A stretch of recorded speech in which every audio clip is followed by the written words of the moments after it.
Dan kita harus tahu selalu, Cina selalu begitu, G2B. Karena dia memang mau ingin menjebak. Di negara manapun dia selalu menjebak. Untuk mengambil, nah jebakan inilah berhasil sekarang menjebak pemerintah menjamin. Sebenarnya kalau KPK ini masih profesional, tinggal menurusin aja kok. Saya nyebutkan peluang-peluangnya dan saya sebutkan siapa yang bertanggung jawab untuk ditanya. Oke, kita simak. Satu.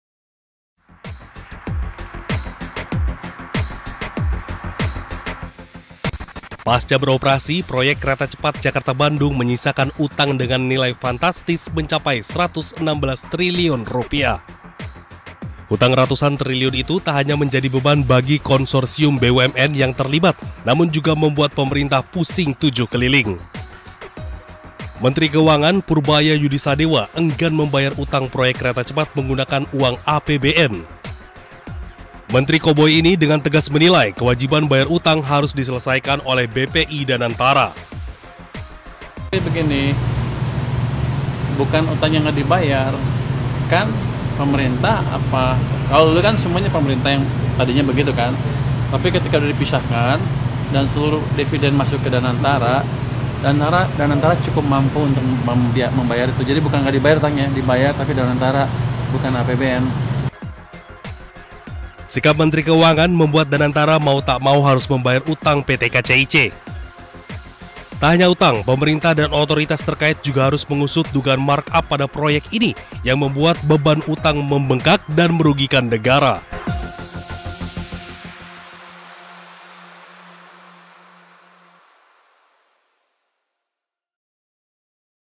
Dan kita harus tahu selalu, Cina selalu begitu, G2B. Karena dia memang mau ingin menjebak. Di negara manapun dia selalu menjebak. Untuk mengambil, nah jebakan inilah berhasil sekarang menjebak pemerintah menjamin. Dan ingat Bung Iman dulu, Iman, pada saat itu bersamaan dengan kereta ini langsung Menteri Budi Karya, saat yang kita nyebutin nama lah supaya publik paham. Budi Karya langsung ingin melelang bandara-bandara, termasuk Cengkareng.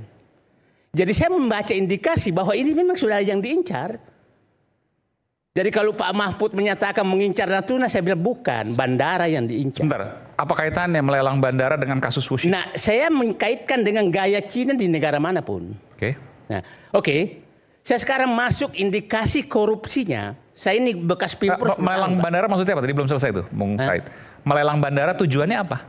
Bahwa nanti kalau nggak bisa membayar, maka itu bisa diambil. Kaitan ke Wuxi itu? Ke Wuxi bisa. Jadi digadaikan bandaranya? Bisa. Bisa. Dan itu dilakukan di negara lain. Cina selalu melakukan negara lain. Selalu melakukan itu.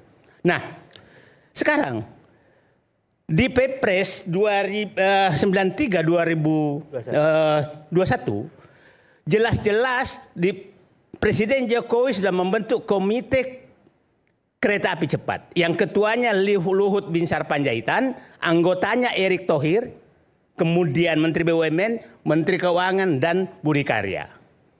Dan tugasnya memang sudah langsung menyatakan, termasuk bunga negosiasikan, kenaikan periksa, eskalasi kenaikan harga periksa, negara harus menanggung berapa, PMN-nya berapa. Jadi tugasnya jelas. Nah, yang perlu kita pertanyakan, apakah tim ini pernah bekerja? Kalau tidak pernah bekerja dan kebusukan dilanjutkan, artinya semua orang yang saya sebutkan namanya itu bertanggung jawab.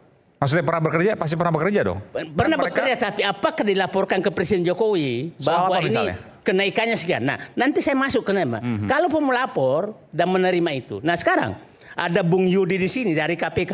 Ya. Sebenarnya kalau KPK ini masih profesional, tinggal menurusin aja kok. Saya nyebutkan peluang-peluangnya dan saya sebutkan siapa yang bertanggung jawab untuk ditanya. Oke, kita simak. Satu. Oke. Siapa yang mengusulkan pemindahan dari Jepang ke Cina?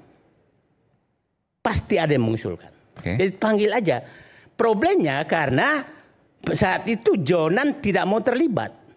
Biasanya kali ini harusnya Menteri Perhubungan. Saya nggak tahu siapa yang ditugaskan Jokowi karena Jonan nggak mau. Oke. Nah, yang kedua, siapa yang menyetujui anggaran awal studi kelayakan Cina yang menyatakan 5,1 sampai 5,5 miliar. Nanti Pak, ya 5,5. Siapa yang menentukan itu?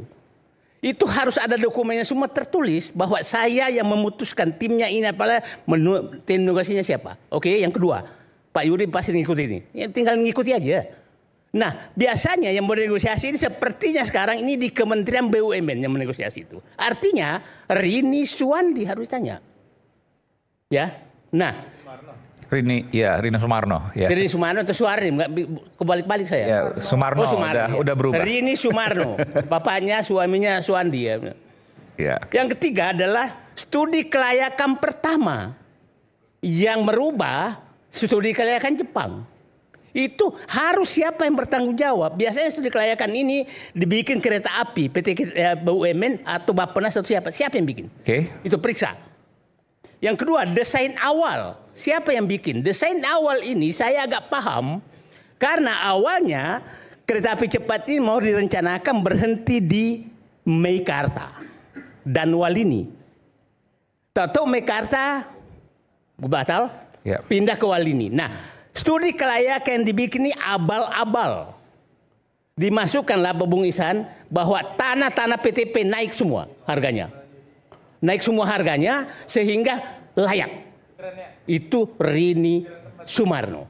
Oke, jadi Pak Yudi bilang Rini Sumarno yang tanggung jawab. Nah, setelah itu siapa yang memindahkan sehingga Walini tutup dan pindah ke Kota Parahyangan? Siapa pemilik Kota Parahyangan? Kota Baru Parahyangan. Siapa? Ya kita tahulah. Siapa? Oligarki yang dekat kekuasaan. Siapa? Kita sebutkan. Siapa? Saya nggak tahu saya namanya. Kalau yang enggak silakan dibantu. Nggak apa-apa, kita sebut aja. Enggak, saya tahu kalau Tegaluar itu Agung Podomoro. Oh, oke. Kalau saya nggak tahu, saya nggak tahu. Kalau ada yang bantu, jadi saya grup nggak Agung pernah Podomoro. takut memberitahu nama. Oke? Ya, oke. Siapa yang memindahkan itu sehingga kemungkinan itu penyebabnya naik? Itu harus diperiksa Jadi semua. harga tanah di Kota Baru Parahyangan naik. Dan tidak melewati Kota Bandung. Ketua ini. Dan tidak melewati Kota Bandung kan? Maksudnya tidak berhenti di Kota Bandung. Nah, itu harus diperiksa semua. Nah, ini mungkin Budi Karya harus periksa. Kenapa ditanya? Kenapa bisa pindah ke situ? Nah, supaya KPK lebih gampang lah. Kemudian negosiasi. Negosiasi ini yang tadi itu. Apakah benar tim Luhut Binsar Panjaitan pernah bernegosiasi kenapa 0,1 naik menjadi 3,4%. Apakah benar pernah memeriksa kenapa naik sampai 1,6 miliar dolar? Itu harus diperiksa semua. Kalau enggak, nah jadi tidak sulit sebenarnya. Ini indikasi kejanggalan yang bisa mengarah ke korupsi menurut saya. Sangat bisa. Sangat bisa. Beginilah, saya bilang kalau sudah kenaikan lebih, ini kan tungkai project. Tungkai project itu adalah tanggung jawab penerima proyek. Kalau ada kenaikan tanggung jawab kau. Masa naik kau sendiri yang naikkan kau nagih ke saya? Oke, sampai situ sebentar. Tadi saya dengar katanya ini semua diawang-awang. Ya ini kan yang disampaikan oleh Bang Said Didu itu seolah-olah sudah ada proses kasus tindak pidana korupsi, sudah berproses, lalu periksalah. Karena sudah ada temuan kasus korupsi gitu loh. Jadi yang digambarkan itu jadi melampaui gitu ya. Kau yang mengawang-awang terus kami kau dan kalau bicara, jadi kalau kata Boni tadi sebutkan nama. Bang Said Didu tabola balik katanya. Jadi udah bola balik kata Bang. Saya sebutkan nama, saya sebutkan kasus Bantai yang saya katakan. Gitu loh. Jangan Bantai yang saya katakan. Bang, jadi begini Bang. Kalau misalnya ada tindak pidana korupsi, baru apa yang Abang sampaikan masuk barang itu. Periksa sana. Karena sudah terjadi tindak pidana korupsi sekian dugaannya triliun. Gitu loh. Kalau ini belum ada tindak pidananya, Abang suruh periksa orang. Tapi gitu tadi loh. Kan ada indikasi yang itu janggal. Nah, kumpulkan buktinya, laporkan biar berproses itu gitu loh. Kata-kata yang Anda terus ulang di mana pun ketika Abang bicara soal PTDI, Abang tahu nggak 2020 saya ketemu Bapak itu selalu kaset kusut. Dirut PTDI, mantan Dirut PTDI 2020 kan ada kasus korupsi sudah ditersangkakan oleh KPK. Ada kasusnya, belum Bang. Nanti akan terbuka. Ya belum gitu loh. Ini saya jalan saya mau bicara. Saya terakhir. Sebentar Bang, nanti tadi udah banyak data nanti. Tentang Anda kebanggaan, yang Anda terus ini kebanggaan. Apa yang Anda banggakan dengan kereta api Cina? Maksudnya apa? Bukan soal Cina atau bukan Cina, Bang. Dengarkan dulu. Saya dengarkan dulu. Abang ini apa sih? Enggak, Anda juga apa? Maksudnya begini. Anda juga Saya apa? aja bicara sama abang saya bingung. Besok datang ke sini sebagai pemerhati media sosial. Sekarang datang sebagai pemerhati kebijakan publik. Anda selalu hanya pembela Jokowi gitu loh. Kalau kita jelas warna kita kan gitu loh. Abang warnanya apa gitu loh? Nah sekarang pengamat, apa pemerhati, atau apa? Atau politisi kan gitu loh? Bukan. Yang jelas saya bukan pembela individu. Oke, clear. Abang saya respons dikit ya. Sekarang saya dulu. Bentar. Anda selalu membandingkan kereta api Cina. Indonesia pernah punya kebanggaan industri pesawat terbang yang dibikin dan diberhentikan sendiri oleh yang membuat demi bangsa dan negara. Berkasus bang. Kasus apa PTDI? Nggak ada kasus. Tahun 2020. Bukan, sebelumnya 98. Bang, ada kasus 98 di IMF mana? Nah inilah kalau debat kursi yang nggak paham. Gitu beda lah sama Wus. Wah, kan nggak paham. Nggak paham. So paham. 98 diberhentikan oleh MPF. So paham abang.